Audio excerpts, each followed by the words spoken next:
Very good. Welcome, everybody. Thank you very much for coming along to the first annual meeting of Manawa Energy. Of course, it's not the first annual meeting of our predecessor company, Trustpower Limited, but it is indeed the first under our new name. We're holding this meeting as a hybrid meeting. You people here are physically here, obviously, and we welcome your engagement later in the meeting with questions. We're also online. We're broadcasting this to shareholders and other interested stakeholders, and they will obviously might perhaps put some questions through virtually, which we'll answer as well. Let me start by introducing our directors and senior management team. Kevin Baker, Sheridan Broadbent, Catherine Thompson, David Prentice, Dion Sanders, and Joanna Briere. Welcome. Welcome to today. Dion Campbell, sorry. One of our directors, Michael Smith, unfortunately is an apology today. He's not well. And one of our senior management team members, Stephen Fraser, has also gone down with the plague, as some of you have no doubt been down with as well, but he's recovering well. We also have Rob Buchanan, Phil Wilshire, and Matt DeVenter here from our senior leadership team. So we're all available during the course of the meeting to answer your questions, and either formally in the meeting or post over sandwiches. By the way, the catering requirements for the meeting are such that we have to cater for about 100 people. So that's the minimum the hotel requires. So there is a very large morning tea awaiting. Look, I note that a quorum is present and the meeting is properly constituted, and the minutes from the last annual meeting were approved by the board and are available on our website. For the people who are online, in terms of asking questions, I think on your virtual platform that you can see now, there's a Q&A tab. Please feel free to put your questions through at any time. We've got Carl, who's sitting off to my right. He will collate the questions and read them through in order that we can get the right person to answer them. So those are the formalities. We're underway. Look, I want to open up first of all with our name, Manawa Energy. Look, we are absolutely delighted with the choice of the name and the process we went through to adopt it. Manawa means breath or heart in Te Reo Māori, and the name was the idea and inspiration of Ngāti Hangaro, a hapu, a local hapu in this area, who hold mana whenua in the near Kaimai region. The Kaimai scheme is one of Manawa's, I'm going to get the name myself, oldest and schemes that comes right back from the old power board days, and it's come through many iterations, and it's one that we're very proud of. And I think you can see on the screen beside you these falls there, which hold huge symbolic value both to us as a company and to Ngāti Hangaro. So we just want to really express our thanks to them for the gift of the name, and we will do our absolute best to honour it going forward. So thank you. On other things, COVID. Look, I know everyone's a bit bored with talking about COVID, but we will have to have a little bit. It's forced some positive and some negative changes. In terms of how we operate, I think it's brought a greater focus on health and safety. It's also brought advantages in how companies work and give their employees more flexibility. And that, I think, overall has been, well, I'm sure in both respects, that's been positive. But equally, it's really had some problems. It's clearly contributed to higher inflation. It's made projects harder.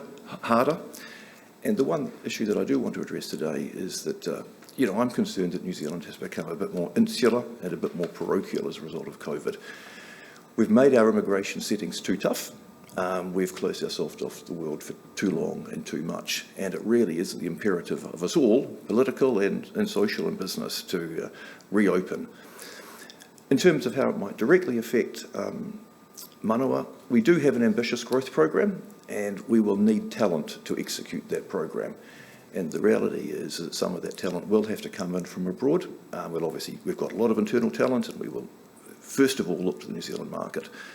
But we will need people to help us implement it, and so we will need to get people into this country. So it's just a challenge for us.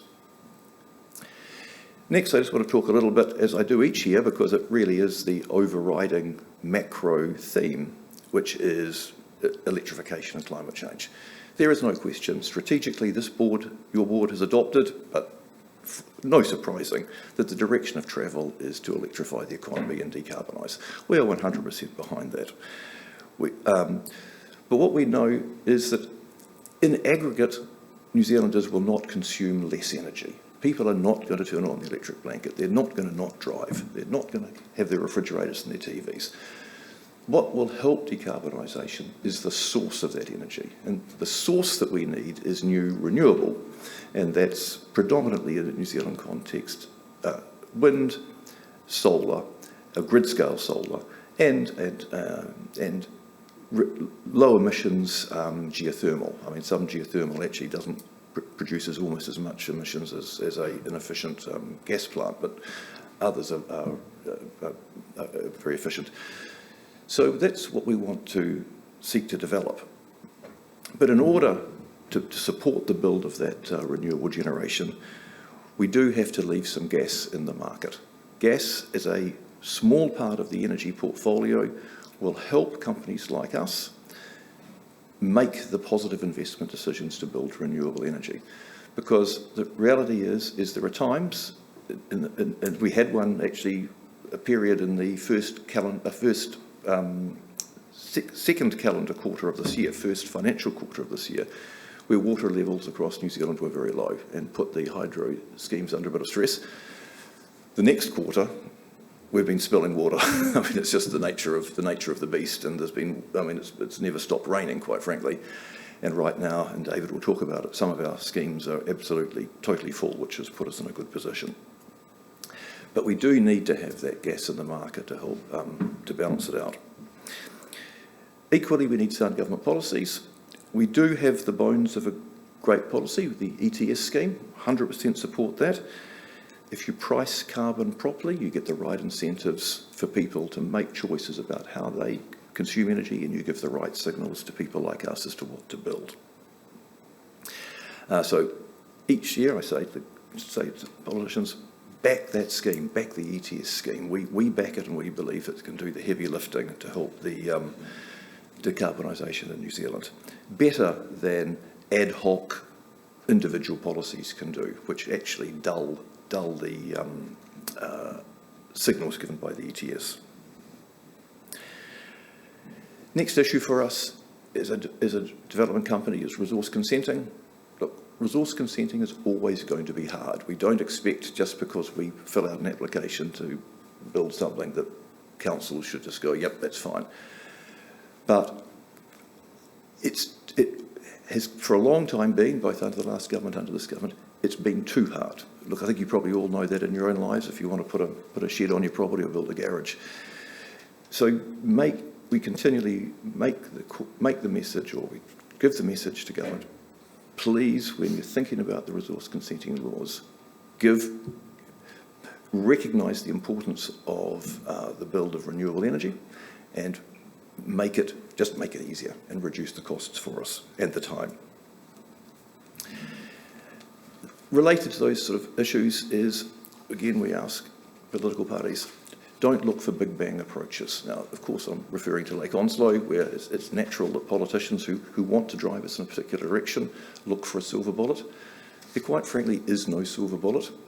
And when politicians decide, I think I've got the $7 to $9 billion project, which is the silver bullet, one should be very, very wary indeed. Look, we oppose that policy. We oppose Lake Onslow, and we believe there are significantly better initiatives that the government might make to promote the decarbonisation of New Zealand. So really, we are flat out now looking at development projects. David is going to give some more colour to that in his speech. But in the right settings, if we back the ETS, if we don't look for government big bang approaches, if we get the planning right and we leave a bit of gas in the market, the actual cost to taxpayers and government in implementing those good policies is precisely zero. If you just flatten the field, if you just take away the distortions, there's billions, probably trillions of global capital out there now looking to build renewable energy projects around the world. And the challenge for New Zealand is to make sure that we are as an attractive place to do it as elsewhere. Now, the truth is that in other jurisdictions, the United States would be a particular example. There are now lots of states and federal incentives to people to build renewable. We're not asking for that. That's not the right way to go. Just simply make sure that we don't have the disincentives, and I think the fundamentals of this market will then mean that the capital that's required to build out the portfolio, both by us and our competitors and new entrants, will lead to good outcomes. But like I say, David is going to talk more about what we've got on the pipeline. But overall, I'm tremendously positive about the outlook, and are really looking forward to Manawa playing a big part of it. Later in the meeting, I'll get his name right, Dion Campbell will join the board. He's going to speak to you. We're absolutely delighted to have him here, and some of you might know him, that he was actually previously a senior executive at Trustpower. He then went off with our teenage child, Tilt Renewables, and grew it into a strong and thriving business, and did exceptionally well there, and he's now back with us at a board level, and I'm really delighted to have him here, and the value he's going to bring. During the year, David Gibson and Peter Coman left us as directors, both with absolutely strong contributors, especially to our complex plan to sell off our retail business to Mercury Energy, and we wish them both well and thank them for their contribution.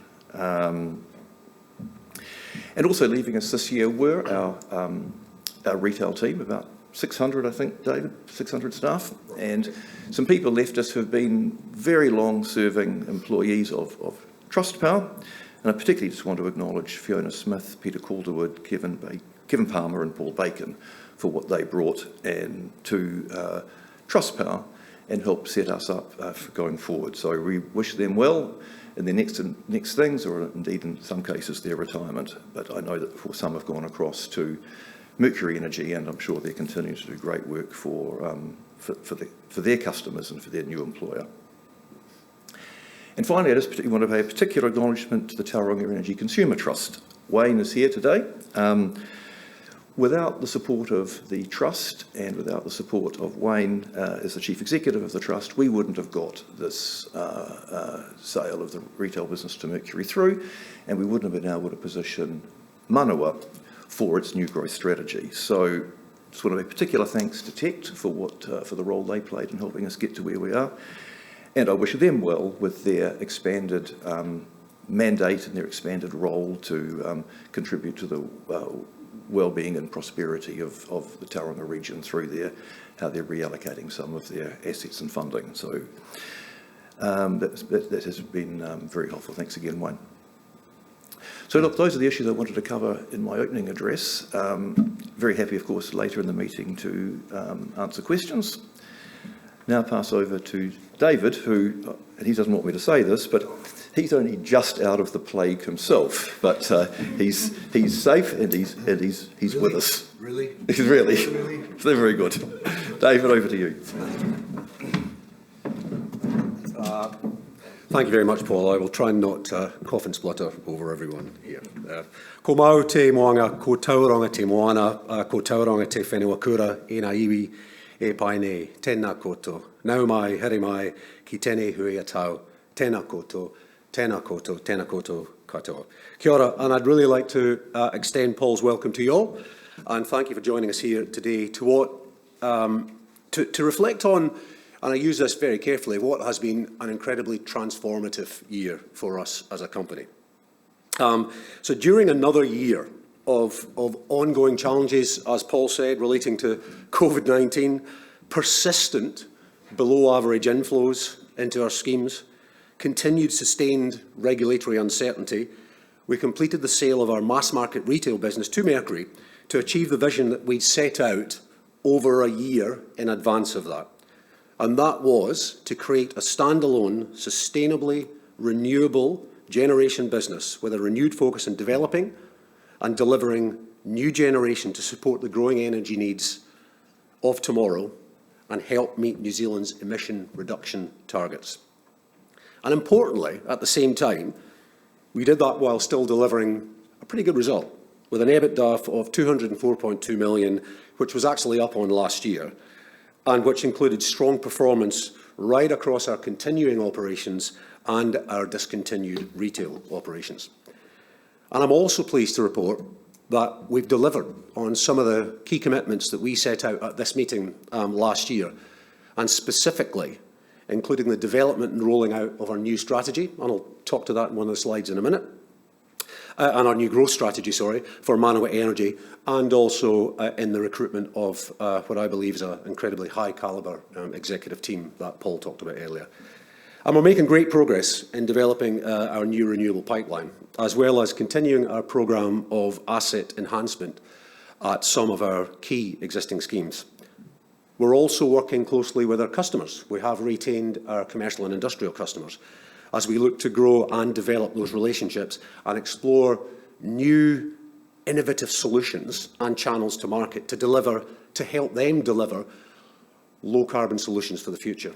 And here in Tauranga, for those of you who live in Tauranga, if you've gone along 93 Cameron Road recently, you'll see that construction has commenced on our new offices there. As I said, at 93 Cameron Road, and as you can see, that's a picture up on the slide there. It's an artist's impression of where our new offices will be. And we hope to move into there some stage next year. So that's very exciting. So moving on, throughout a year, as I said earlier, of significant change, which creates a lot of anxiety with people, we continue to focus on our people and the importance of health, safety and well-being right across our business. We implemented what I believe was a very thorough well-being and communications programme for the duration of that retail sale process to support our people through that transition. And it was fantastic when our approach was actually recognised with an Excellence Award in the Health and Wellbeing category of the HRD Awards, which are actually New Zealand's leading independent awards programme for the human resources profession. And also in April this year, we were also named as a finalist in the Wellbeing category for the New Zealand Energy Excellence Awards. So again, that's great recognition for the programmes we put in place. During the year, we carried out a safety and wellbeing culture audit to assess our kind of processes and systems, and most importantly, our kind of behaviours and mindsets against best practice. Now, the audit identified many positive aspects of our culture that support the safety and wellbeing of our people, and confirmed, importantly, that we have got a very engaged workforce with good understanding of risk. As always, as expected with any review, it also provided us areas of focus for our continuous improvement programme, and we'll continue to work on developing that moving forward. We continued our schedule of director site visits, which unfortunately, as I'm sure it won't come as any surprise to you, we had to put on hold during COVID.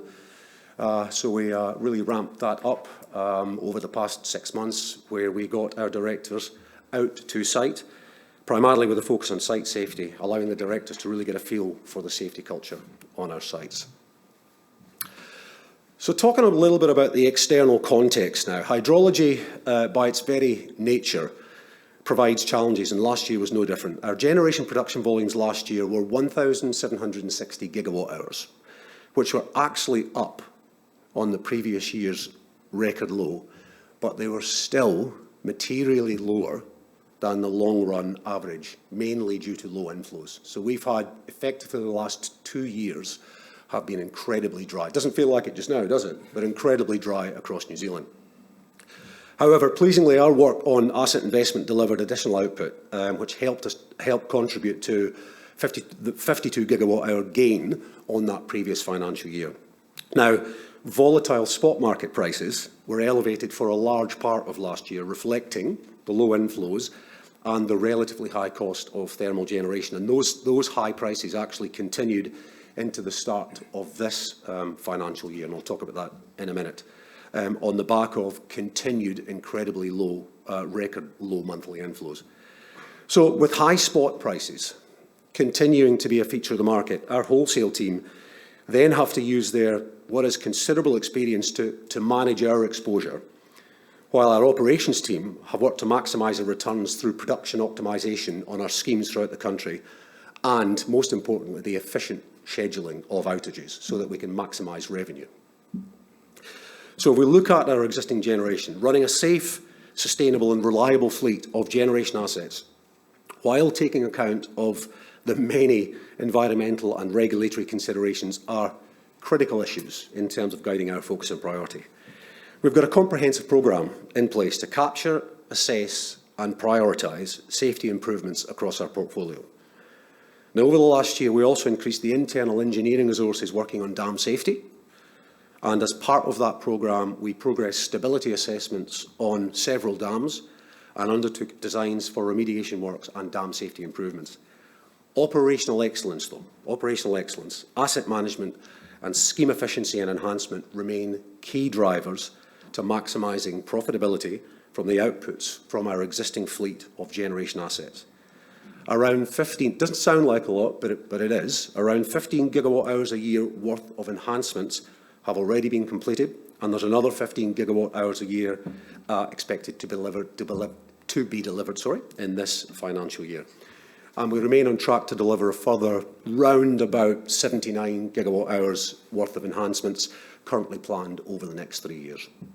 Despite, and this, by the way, despite well-documented continuing pressures around global supply chain issues and project planning challenges, in a post-COVID environment that we're all operating in. In the last year, our asset management team delivered scheme upgrades, including major maintenance and asset renewals at Waipori, which is down in Dunedin, for those of you that have been outside of Dunedin, those of you that have been there. The installation of a new generating unit runner at Coleridge in Canterbury, and as you can see from that photograph there, a new infiltration gallery intake at Branch River, which is in Marlborough, and that will yield up to an additional 10 gigawatt hours a year. So as Manawa Energy, this is quite important, Matt, we're highly experienced in developing and operating assets in a variety of environments. One of our key and distinct advantages is our existing geographical footprint, which many of our other competitors don't have, where we currently operate 44 power stations right across the country. Now, there are many benefits to having a diversified portfolio. With storage in different locations, we're able to maximise our exposure to extreme weather events like heavy rain and therefore minimise any impact on production. And as I said, unlike many of the other larger generators, we are not reliant on large single units for our generation outputs. So our geographic spread, as you can see, is also the solid foundation from which we can leverage our growth strategy. And as a substantial independent renewable generator and developer, we're pretty uniquely positioned with our portfolio of existing renewable generation assets and the development capability that I'll come on to in a minute to allow us to deliver firmed renewable energy solutions to major industrial users in New Zealand. Firmed renewable energy solutions. Our existing relationships with distribution companies, regulators and stakeholders all across the country already gives us a head start on the development process and makes us, certainly in my view, an ideal development partner for regional and community developments. Now, as Paul mentioned earlier, as Manawa Energy, we are, next slide, I think. Thank you, Avi. We are New Zealand's largest independent, let me just repeat this. So as Paul mentioned, as Manawa Energy, we are New Zealand's largest independent electricity generator and renewables developer, representing about 5% of New Zealand's existing generation capacity. But we've got aspirations to grow beyond that.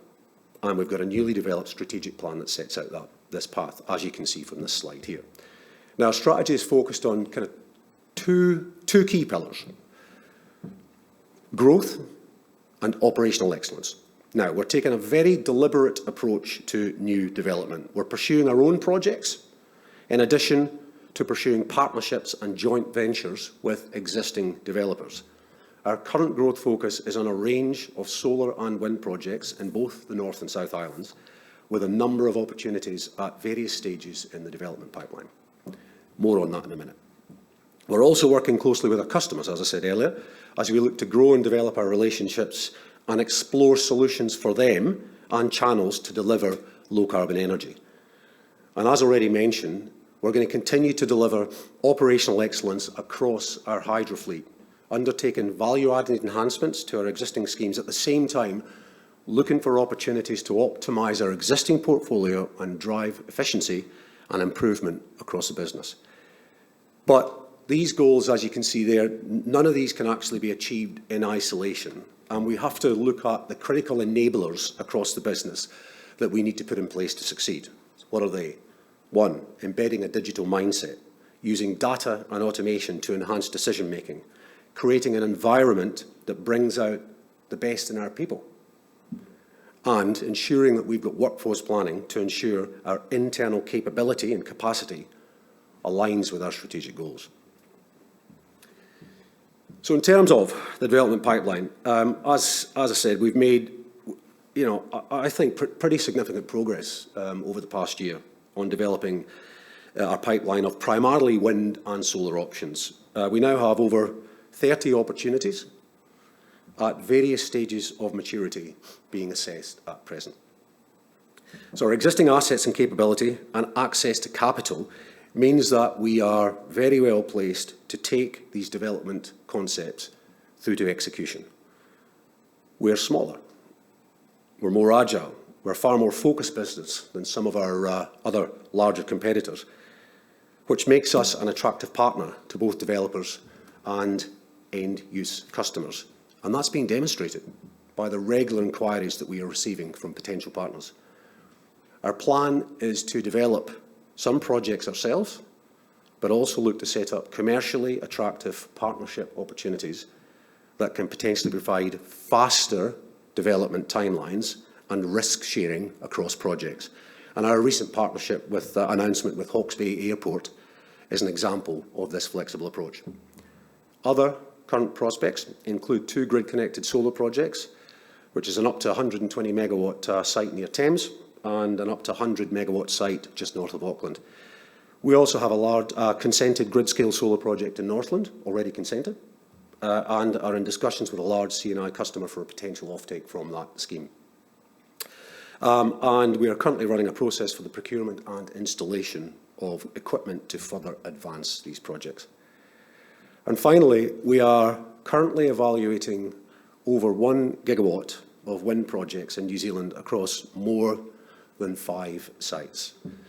Now, I appreciate can't talk too much about those opportunities here today, but we do hope to be able to provide a lot more colour and context on those at our half-year results update in November.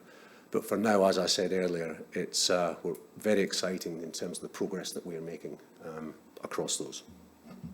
But we need the capability to deliver on that. As an organisation, we pioneered wind development in New Zealand, including the Tararua and Mahinarangi projects, as I said, in New Zealand, before we moved into Australia with wind development with Snowtown 1 and 2. And we've retained much of that capability and experience in-house, and where necessary, have supplemented this by bringing on board new, highly experienced external capability to support our aspirations. Our new leadership team, as I mentioned earlier, brings significant relevant experience to support the delivery of our strategic aspirations, including deep sector knowledge and experience in regulatory issues and government relations, commercial insight, acquisitions and development capability across a number of high-profile energy sector transactions, technology and innovation, and operational excellence.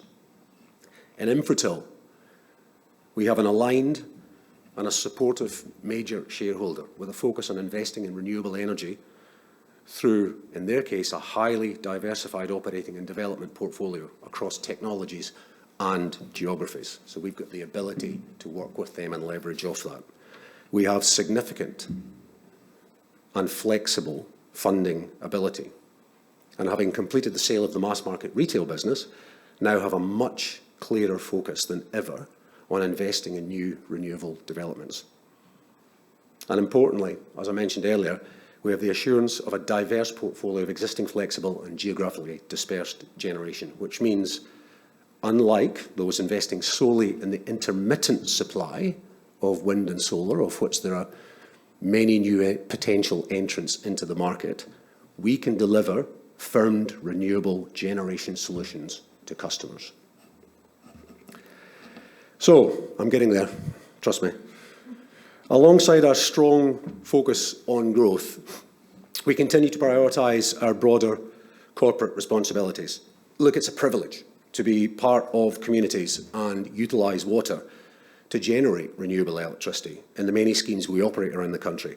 And we always seek to honour our obligations in the way that we operate our schemes and engage with local communities. We seek to build on our relationships with iwi around the country. As Paul said earlier, we have been consulting with Ngāti Hangarau now for a number of years, and in our transaction to the new identity, we are building on that relationship based on our shared heritage here in the Bay of Plenty and our mutual desire for Manawa Energy to develop greater cultural awareness and capability. We already have a strong existing existing community and regulatory relationships through our existing portfolio, and where we continue to focus on social, environmental and cultural outcomes. We've got a clear desire to see that our natural environments flourish and local communities prosper. We see that as incumbent on us. As an example of this, each year we provide around $250,000 of funding to environment funds or trusts, educational scholarships and group sponsorships.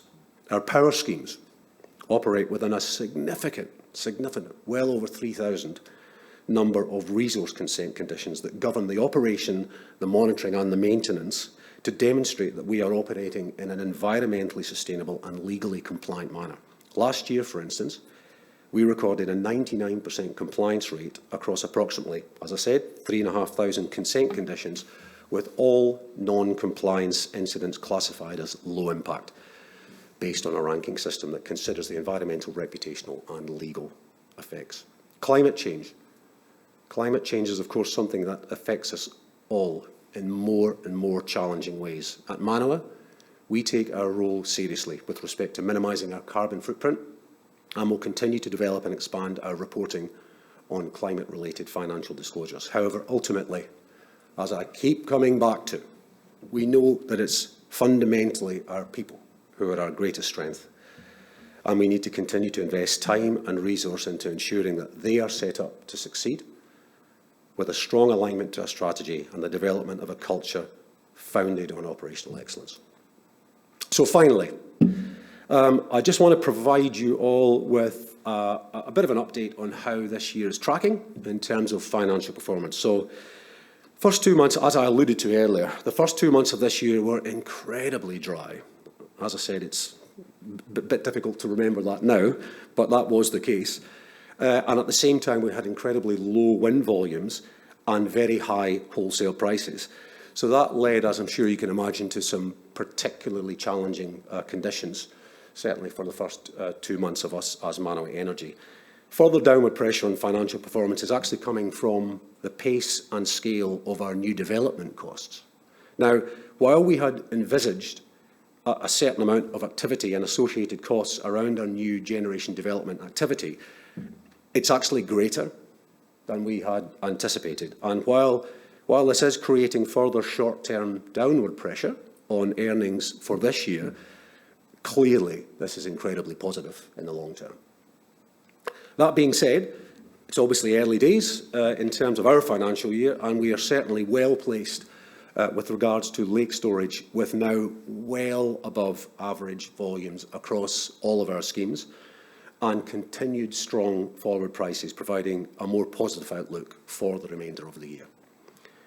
So to end, there's no doubt in my mind at all that it's an exciting time for Manawa. With the transition of the past year behind us, we are now poised to realise the opportunities that an increased demand for renewable generation will create. As hopefully we've demonstrated, we quite enjoy a challenge, and we're pretty confident in charting new territory. And as we look to the year ahead, I feel really confident that we will continue to deliver for our people, our communities, and for you as our shareholders. So thank you all very much. Thank you. I'll now hand back to Paul. Thank you.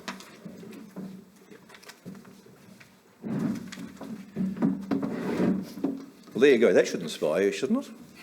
I think you almost need to clap, quite frankly, if I say that. Well done, David. Thank you very much. No, it is inspiring stuff.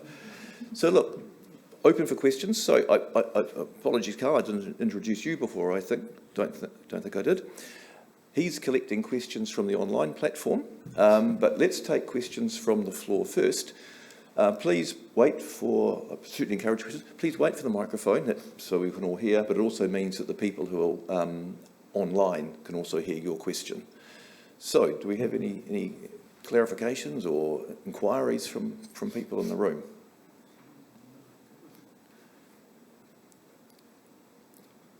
No, at all? Well, sorry, yep, let's see. Hello, my name is Robert Whedon. Could you just move a little across Oh, the, yeah, you're right, yeah, in, the, sure, you're right in the sure. light, so I can't even see. Okay, Thank you. can you see Perfect, me thank now? you. That's perfect, thank you. Am I good? All good now? Yeah, all good, thank you, yeah. Great, thank you. Yeah. Yes, thank you for your presentation. Yeah. I have a question. What is going to happen with the Trustpower name and the branding? Because we see a lot of course. advertisements. And I've been in Tauranga for a couple of days now, and most people are unaware Yep. that the holding company for what they knew as Trustpower has changed. Absolutely. So the Trustpower name is now owned by Mercury Energy. So wherever you see Trustpower in a retail context, it actually means Mercury Energy. It's not Manawa's. You will still see Trustpower branding, signs and safety messages on our generation sites. So if you go out to the Kaimai scheme, for example, if you're out there, you'll see Trustpower. We will change those out over time to Manawa, because that's still our site. So just think of it, wherever you see Trustpower associated with generation, think Manawa. Wherever you see Trustpower associated with retailing, think Mercury Energy. Now, what Mercury will ultimately do with that brand is entirely up to them. It may exist for a long time, or they may retire it and merge it into their Mercury branding. That's entirely up to them. Okay, a couple of supplementary Of course you questions. can, yeah, go for it, yeah. What will happen in terms of branding and promoting Manawa Energy as a business to consumers? Will there be any promotion? I think I will pass that one to Rob. We're going to pass that to Rob, are we? There we go. Rob Buchanan. So the reason why I'm introducing Rob to answer that question is that going forward, in terms of consumers, our market is just the commercial and industrial space, not the retail base. We're not getting back into any mass market retail, but we will have channels through to what we call the C&I market, and that's the part of the business that Rob leads. So let's have his response. Rob Buchanan, GM Growth and Trading. Nice to meet you. And Paul, you've actually explained it very well. So, Okay. There's our retail business, if you like, now is just limited to marketing to commercial and industrial customers. And in fact, our focus is on very large energy users who are seeking to decarbonise either their energy needs or their industrial processes. And we'll be helping them do that with our new renewable generation. Okay. Karen, good question so far. Yeah. Okay. Now, another question is there any plans to partner with Tilt Renewables, which was originally part of the Trustpower group, in terms of developing renewable energy generation? Well, that's an interesting question. The simple answer is no. So Okay. Tilt Renewables, which came out of Trustpower, obviously you're aware of that, existed as a separate NZX and ASX, I think, listed company. But and Dion was the chief executive of it, so he can certainly add in. What month last year was it taken over? So in August last year, it was taken over. It's delisted. And the assets, the New Zealand assets, were acquired, actually, coincidentally enough, by Mercury Energy. So the Mahinarangi and Tararua wind farms are now owned by Mercury and part of their portfolio. And the Australian assets went to some investment funds over there. So no, they're completely and absolutely separate from us, except in one aspect is that the New Zealand wind farms, now owned by Mercury, we buy the output from those wind farms under long-term power purchase agreements, which were put in place when Tilt was spun out of Trustpower. And so those power purchase agreements are intended to run for the economic life of those assets. So we still have access to the energy from those now Mercury-owned assets, but they're responsible for the ownership or they are the owners, and they're responsible for the maintenance and such like. So otherwise, that's our continuing relationship on those with respect to those assets. Thank you very much. Okay. Dion, anything to add into that? That's probably pretty much it, isn't it? Okay, very good. Any other questions from the floor? Those are good questions, by the way. I mean, I totally get that the branding thing is somewhat confusing, particularly in this market. And by the way, we should say, if your customers, stay loyal to Trustpower. Stay loyal to that brand. We're very proud of the business we created, and we hope that we hope it thrives under its new ownership. All right. We've got another question here. So if we just no. We need to have you with the microphone because otherwise the people online won't hear you. Derek Reid. Wind farms were getting popular about 20 years ago. Yep. They were then estimated to have a reasonable life of about 25 years. Mm-hmm. How is that panning out? That's a really good question. I am definitely going to pass that to Dion because that is 100% his area of expertise. Thank you. I don't know. Yeah, okay. That's a very good question. What we found is, as the operators of the oldest wind farm in New Zealand at Tararua, it produced its design life energy at year 10. So we're working it quite hard. It's now 23 years old and still running as reliably as a new one, and at a reasonable price to keep it running that way. So we think that asset's doing very well. It's now owned, of course, by our friends at Mercury. But what we also found in newer wind farms, we were getting support from the manufacturers of those turbines, long-term fixed price, guaranteed availability operating agreements for 30 years.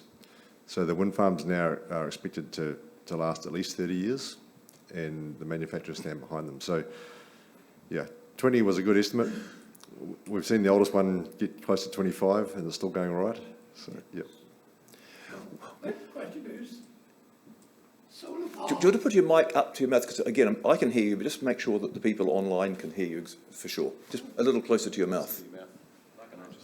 Yeah, hold it like an ice cream. Yeah. Thank you. Solar wind farm, or solar power farms. Yep. What sort of life have they got?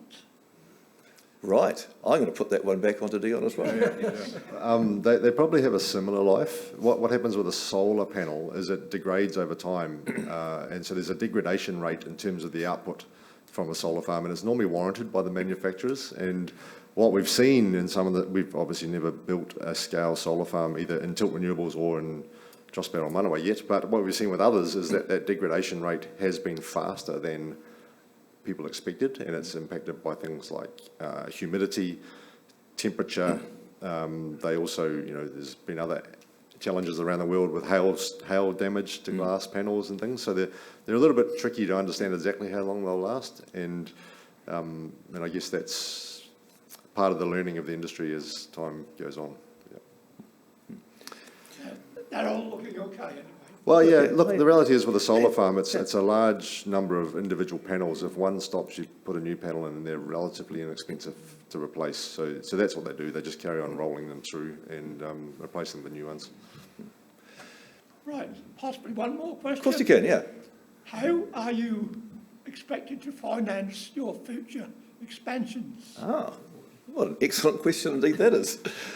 So I'll take that question. So we do have a highly supportive shareholder, the Infratil Group. So it has 51%. So we know that we're thoroughly aligned with their strategic direction. So that's a source of capital.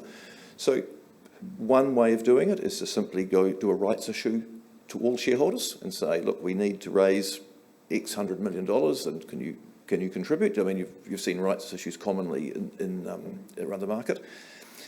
But equally, there are other ways of introducing third-party capital into the projects. We might develop up a project, let's just say Project ABC, and we fully commercialise it, and there might be an investor then we establish the project on a standalone basis. We as Manawa then commit to buy all the energy from the project, very much like the arrangements we have now with Mercury to buy all the energy that come out of Mahinerangi and Tararua.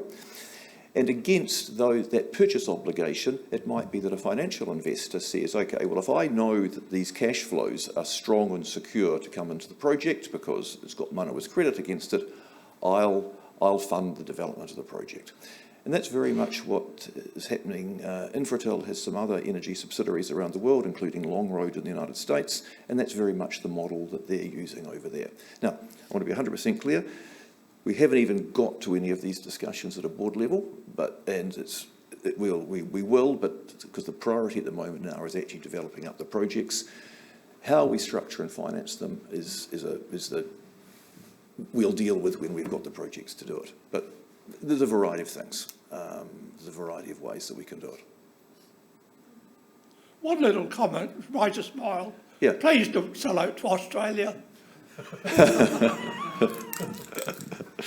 Hey, can I come back on one thing on the... Oh, that's very good. I'm going to come back on the wind thing, which I think... Another thing to keep in mind is, and Dion, say, when wind farms were originally built in New Zealand, some of them were like, the individual turbines were like 0.5 megawatt. I think, what are the megawatts on New Zealand wind farm ones? 0.6? They're 0.5. So those towers that you might see down the Tauranga Ranges, they're generating 0.5. Modern ones will be 5 or 6 megawatts. They'll actually, the energy output per turbine will be 10 times the size. Now, of course, they're of a significantly different scale. They're much larger. The blades might be 80-metre blades, whereas I don't know, the New Zealand wind farm ones are probably 30 or 40, so the blade length will be double. And so you can imagine when you're spinning that around and the towers will be bigger. So what you'll see as wind farms reach the end of their economic life is that the existing infrastructure will actually be taken down and completely new towers and blades put in place. And you'll just take advantage of the fact that you've got the existing infrastructure for the roading in there, and but most importantly, you've got the existing grid connections, you've got the transpower connections to get the energy out. So that's probably the future with wind, as they come to the end of their economic life. Thank you for all that. Thank you. Oh, look, here we are. We've got good engagement. Hi, Mark Wassing, architect and urban designer. Yeah. I'd like to ask, is there any opportunity for harnessing tidal flow for generating energy in New Zealand?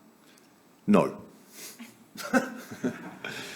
No. Tidal's just a dead duck, quite frankly. If you're going to put a as it happens, 20 years ago at the Morrison Co, we looked at tidal in Australia, and there were some great sites there. There were some sort of narrow channels where there's raging tides in and out of sounds, and even then, I mean, maybe the technology is better, but no, we're not going there. Second question, just from the reading that I've done, a lot of the Australian larger solar farms are not able to connect and be utilised.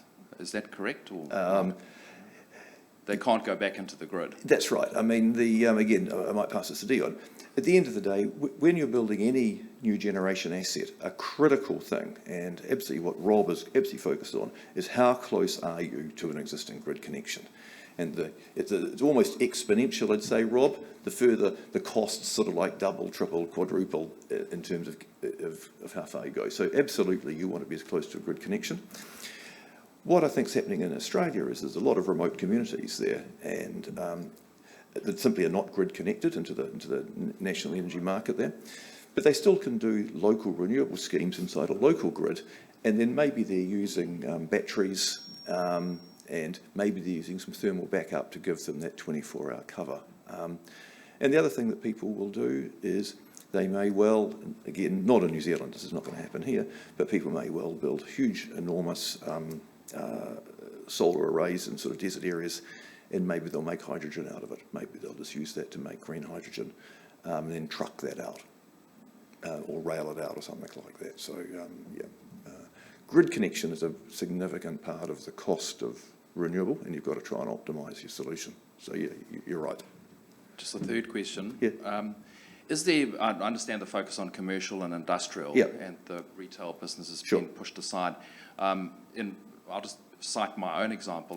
I went solar, 24 panels, 7.5 kilowatt hour system on my roof. Just, sort of bordering on a commercial. But crazy, but I've got an electric car and a hybrid. And during the day, I'm with Trust Power. Mercury. Historically, Mercury, sorry. But I'm largely self-sustainable now. And power my car during the day. And I've got 10 solar buddies as well. So is there an opportunity, just an idea to put it to you, instead of looking at larger installations, I like your idea of diversification of many sites across New Zealand. Is there an opportunity to perhaps key into all the residential roofs across this country and actually bring people along on this journey rather than being independent? So just an idea to put to Good. Well, rather than let me answer all the questions, I'm happy for David or Rob to take that question. Yep.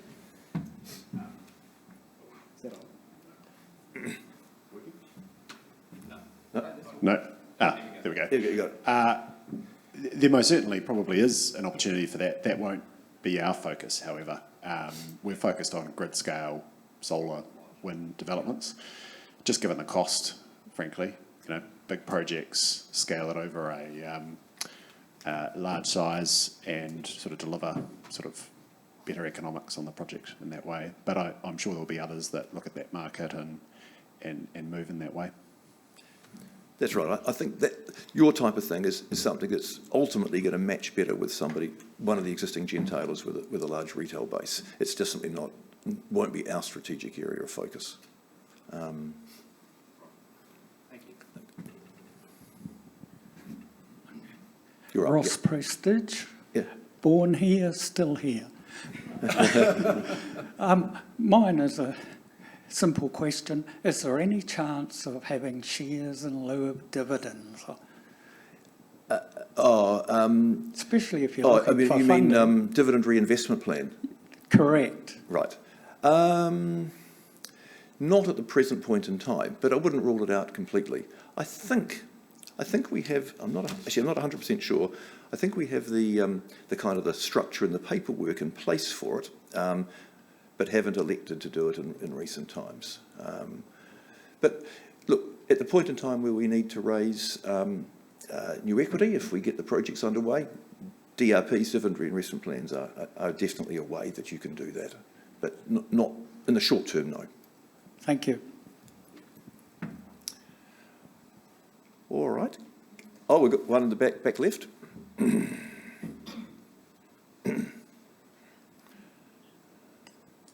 Ruth Whedon, you've talked about staffing being a potential issue. Yep. What are you doing about retaining the good staff that you've got? Yep. And just keeping your competitive advantage, because the people that leave you will go to your competition, they won't go somewhere else. I'll pass that to David, if I may. Well, thank you, Ruth. That's a fantastic question, and hopefully you would have got from some of the words I was saying earlier that we simply will not be successful in our strategic aspirations if we don't look after and value our staff. I mean, they are what will make it successful for us. We're operating in an unbelievably challenging environment at present in terms of getting capability. I mean, the macroeconomics are such that, in a post-COVID environment where we've got rampant inflation here in New Zealand, it is becoming more and more challenging to actually hold on to key staff as they seek to go overseas to search bigger dollars. So that's a challenge in itself.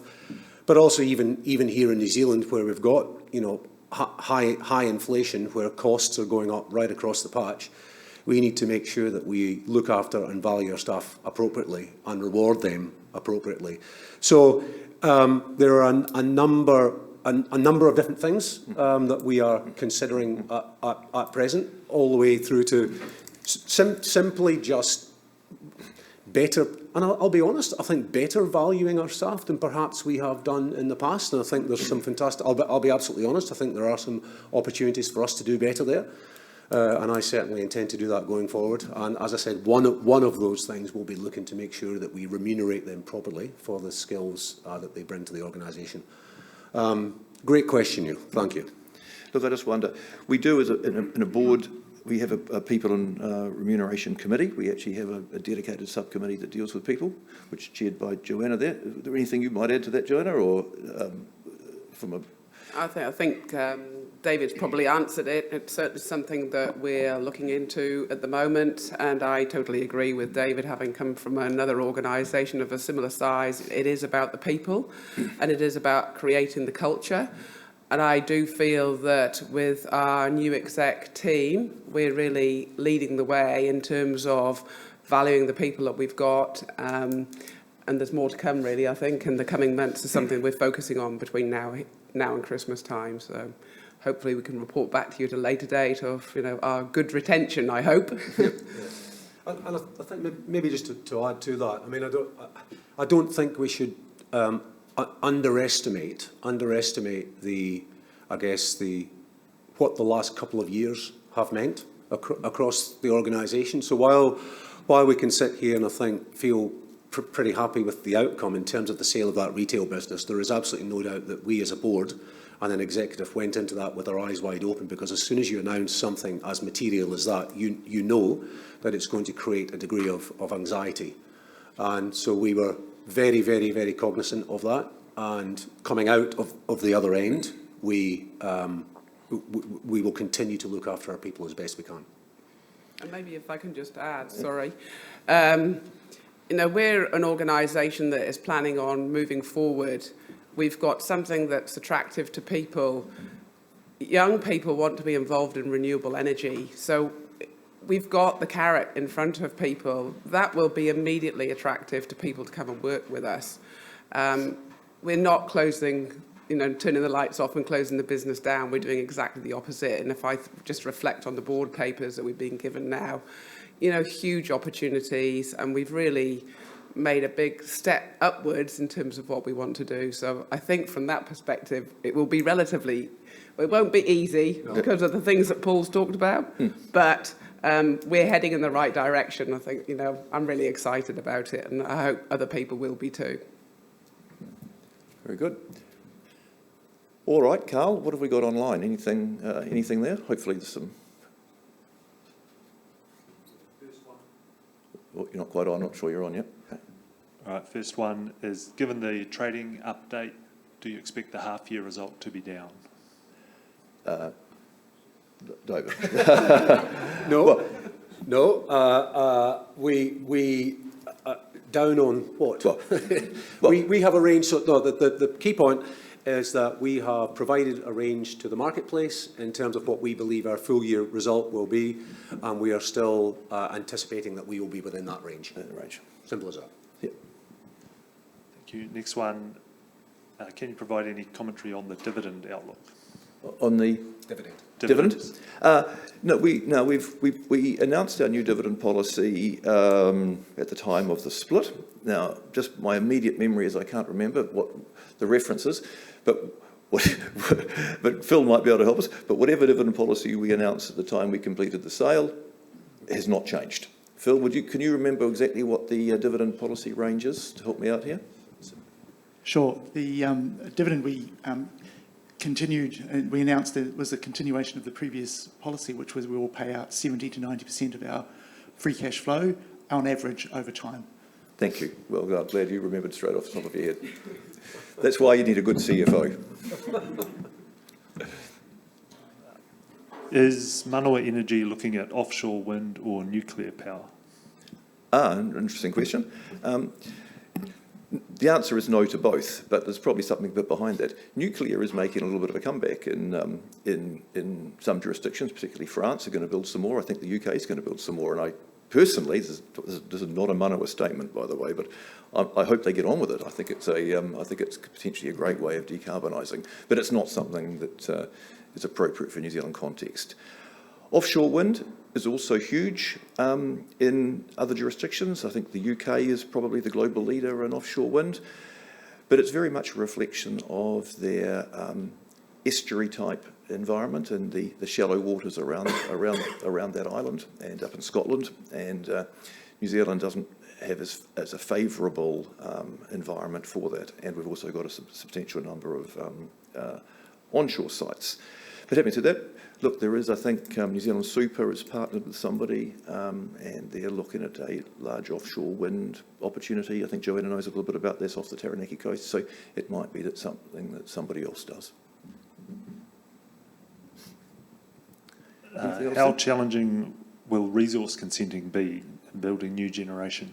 Oh, right. Well, I made a few comments about it in my speech, and again, David, I think it's always a challenge. There are long lead times, and the essential problem with the resource consenting is that you have to consult with widely, as you should, and there are lots of interests, and it can tend to be that you can have 90% of people in organisations, institutions in favour, but one is holding out on a particular issue, whatever that might be, and it can be pretty challenging to deal with deal with that. And so I do think that it's a greater form of statutory priority which recognises the benefits that new renewable generation does to the decarbonisation trajectory of New Zealand would allow projects to get consented faster and more cheaply, and that would be helpful. Anything else there? And what likelihood do you give to the Lake Onslow project proceeding? There's a good question as well. Well, shall we just say, let's say the political situation now is 50-50 between a Labour-led government and a National-led government. I think that's probably what the polling is basically saying. If it's a National-led government, it will not happen. So it's 50% definitely not. If it's a Labour-led government, I'm still optimistic that they will make the right decision and put it back in the drawer. So Megan Wood said the other day that it is, I think her words were along the lines that it is feasible but highly challenging. And I'm hopeful that that is code for we're losing a little bit of enthusiasm for it. But I guess we'll just have to wait and see. So what probability do I put on it? Oh, maybe I shouldn't say. Maybe 15% now. 50% definitely not, and then I think maybe, hopefully, they're losing a little bit of interest. Anything else there, Cal? Well, that was great. That was actually quite fun, to be honest. Thank you for your engagement. I really appreciate it. It makes it much more interesting for us. All right, let's now move to the resolutions. And look, as part of that, I should say another attendee, a virtual attendee, who we've got here today are our auditors, PwC, who are auditing for 2022. Pip, I think you're online. And Kim, I think you're both there, so thank you very much for the work you've done. Let's now get to the voting. We've got two resolutions, which is authorising the board to set the audit fees and Dion's election.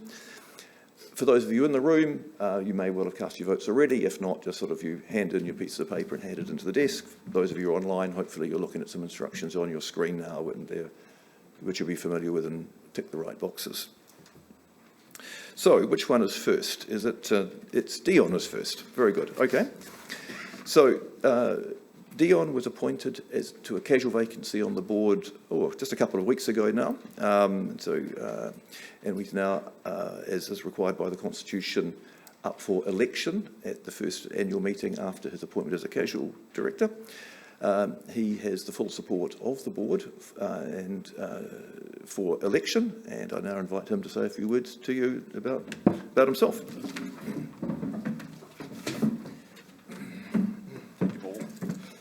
Good morning, ladies and gentlemen. It's a privilege for me to be here today to seek election to the Manawa Energy Board. I have a lengthy executive level history with this company, and we've gone through some of that earlier today. Also the sector we operate in and the key areas of growth opportunity for Manawa Energy. I'm looking forward to the opportunity that I will now have to work with the other directors and the management team to guide your company to success as a standalone New Zealand generator, entering a new growth phase and helping New Zealand to deliver its decarbonisation targets. My 28-year career as an engineer and corporate executive has been predominantly in hydropower, wind power, irrigation and the wider energy industry in Australia and New Zealand. Probably of note really is the 15 years I spent as a senior leader in Trustpower Generation, which is effectively this company now. I led the growth of the generation business as it took its place as a wind power leader, ultimately resulting in the creation of Tilt Renewables in 2016, including then my role as CEO of that business, which ended last year in August when we delivered more than $2 billion of value growth to our shareholders when we sold it. My experience includes health and safety, heavy engineering, asset management, large-scale project delivery, capital deployment, investment analysis, procurement, risk management, strategic planning, listed market capital raising, mergers, acquisitions, business startup growth and stakeholder relations. I've got a keen focus on corporate governance, and I passed the Institute of Directors Chartered Director Assessment process in 2016, and I completed the Mentoring for Diversity program prior to that, both helping me to better support the boards I've reported to and those I've been part of. I continued to develop my governance skills, and as part of my employment with Morrison & Co, I am also a director of Transgrid in Australia, which is a transmission network company, and we've talked about the importance of transmission to the decarbonisation process. I'm also a member of the People and Performance Committee in that board. So in summary, I bring to Manawa my hugely relevant executive, commercial and technical experience, a long-term association with the people and assets held by this company, and my interest in achieving successful shareholder, customer and stakeholder outcomes from an evolving market. So I look forward to your support of my election as a director of Manawa Energy, and of course I'm happy to answer any questions you might have of me now. Thank you. This microphone is on. Any questions of Dion?